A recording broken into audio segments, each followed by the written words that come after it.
Marcus is, as I always say, our visionary, our genius behind the product.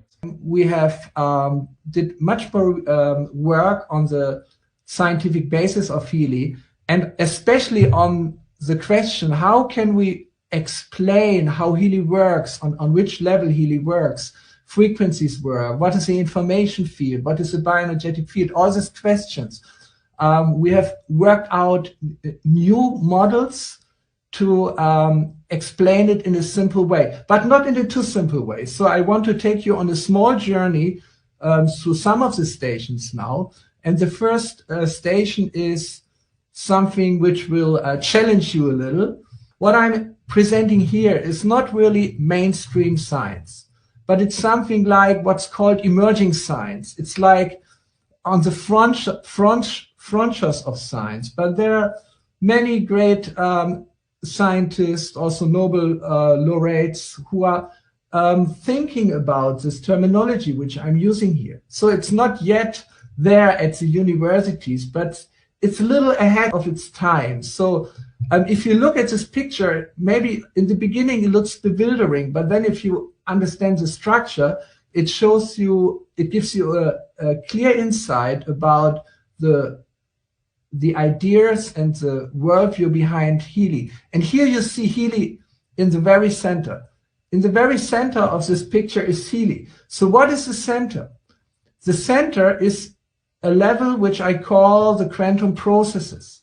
So the level of the quantum processes is dividing our world in two halves. One half is below, we just can call it matter. And the other half is above, we call it information. Matter and information are not really two different things, but they are actually one. Information can manifest as matter, and matter can be explained as information. Actually, that's a very, very most important lesson of quantum physics, is that matter on its deepest level is information, and information through energy transforms constantly into matter. So we can look at this world as matter, but we can look at the world from another perspective as information. And quantum physics actually looks at this world more as information than on matter. But we experience the world as matter with our senses, but our senses are gathering information about this world.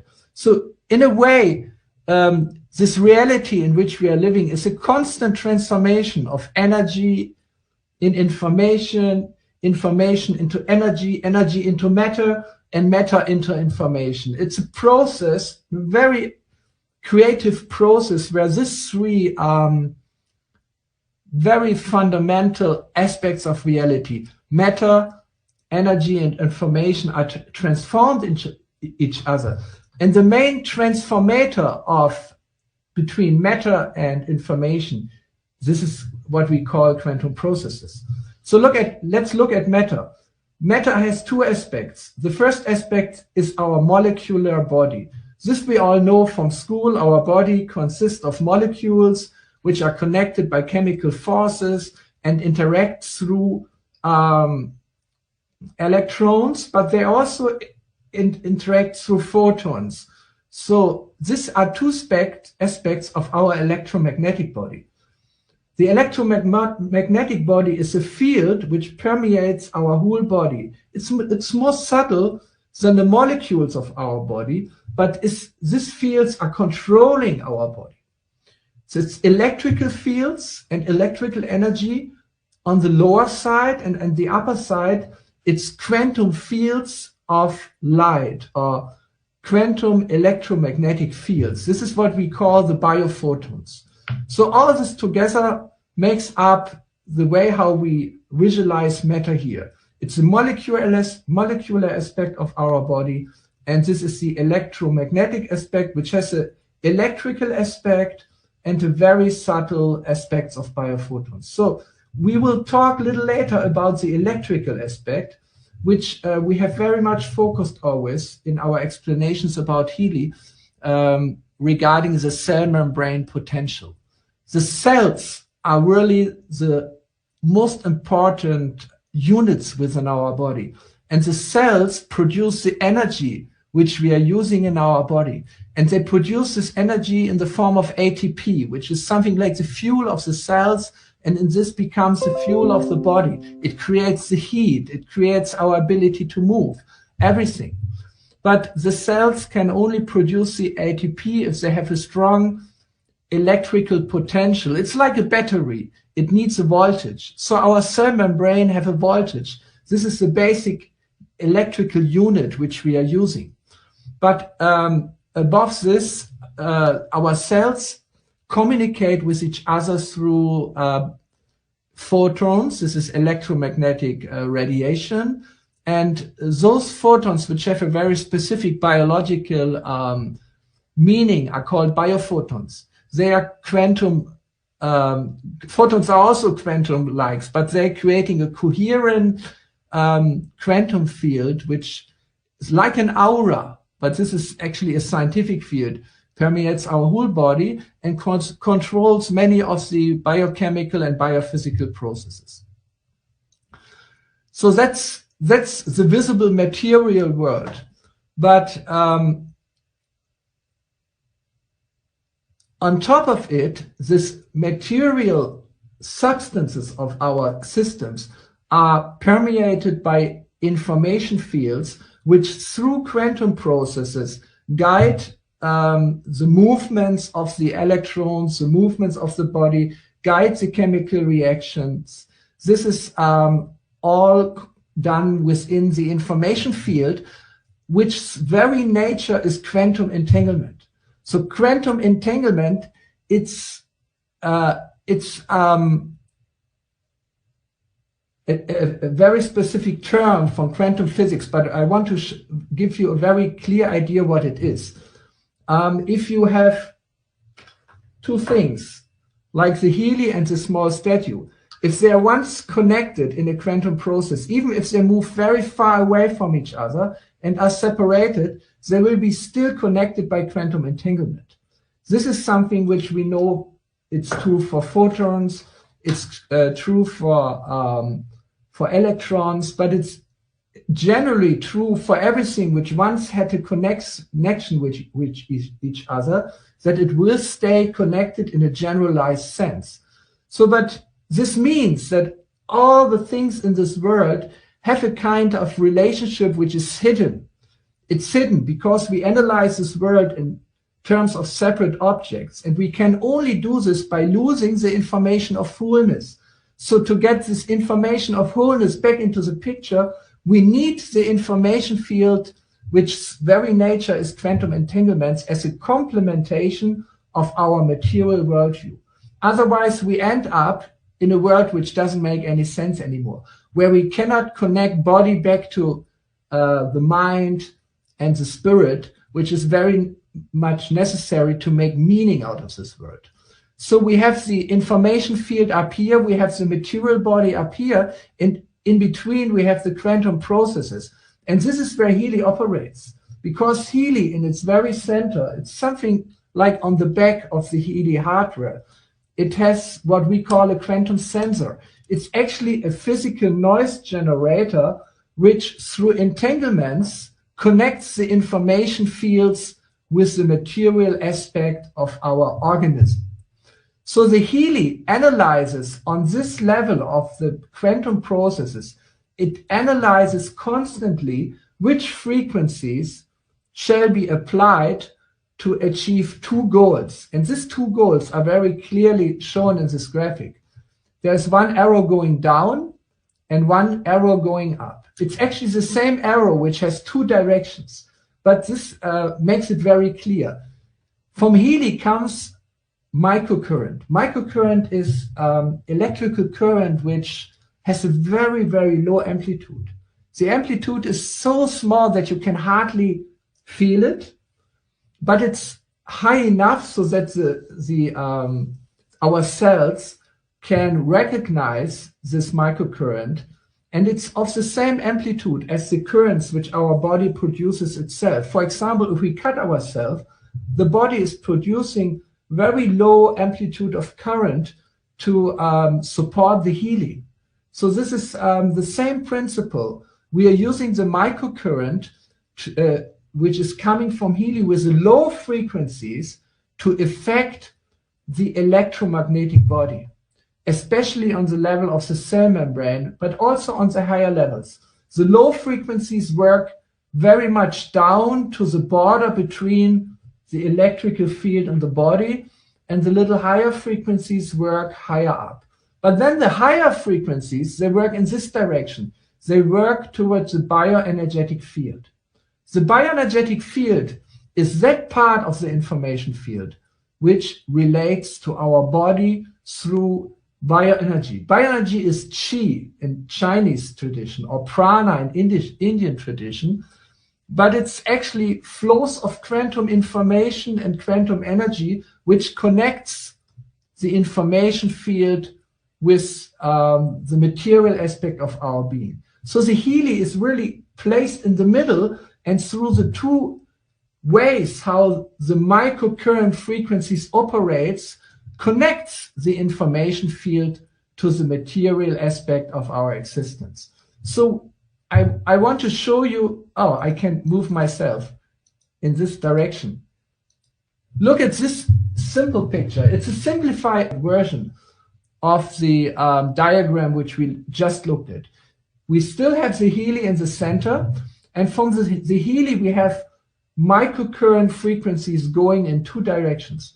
One direction is the microcurrent with the low frequencies, where the microcurrent itself is more predominant. And the other is the microcurrent with the high frequencies, where the frequencies are in the foreground. They are more predominant. So looking down, the low frequency modulated microcurrent actually aims at the cell, at the cellular level, with the goal to increase the cellular energy. Whereas the frequencies, the higher frequencies, they aim at the bioelectrical field, the bioenergetic field, and they are designed to harmonize the bioenergetic field. But the bioenergetic field is active in the environment of the cell, and the cell is active within the environment of the bioenergetic field.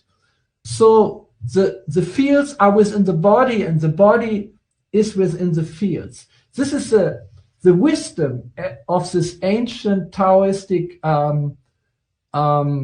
symbol, which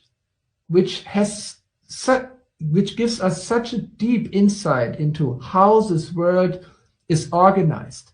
That within the material we find the spiritual, and within the spiritual we find the material. Or within the matter we find the information field, and within the information field we find matter. It's not two things, it's two sides of the same coin.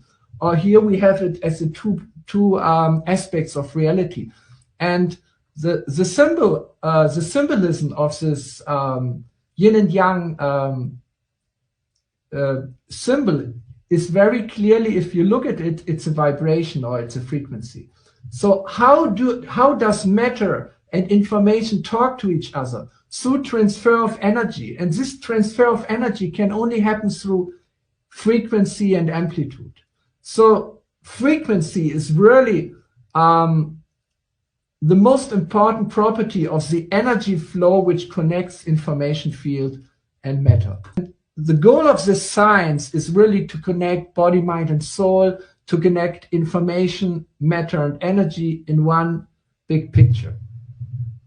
So this is one aspect of what we are working on and have been working on to make Healy, give you a deeper insight into how Healy functions. There are many details I won't talk about today, but I just want to show you two new pictures. We have talked a lot about the cell membrane potential. The cell membrane potential is actually the voltage at the cell membrane. And remember, you all saw this diagram in a different way already. here we're presenting it in a new way because we want to be more precise scientifically. In the old graph, it was not wrong, but it was giving average values. And here, the average values are replaced by areas.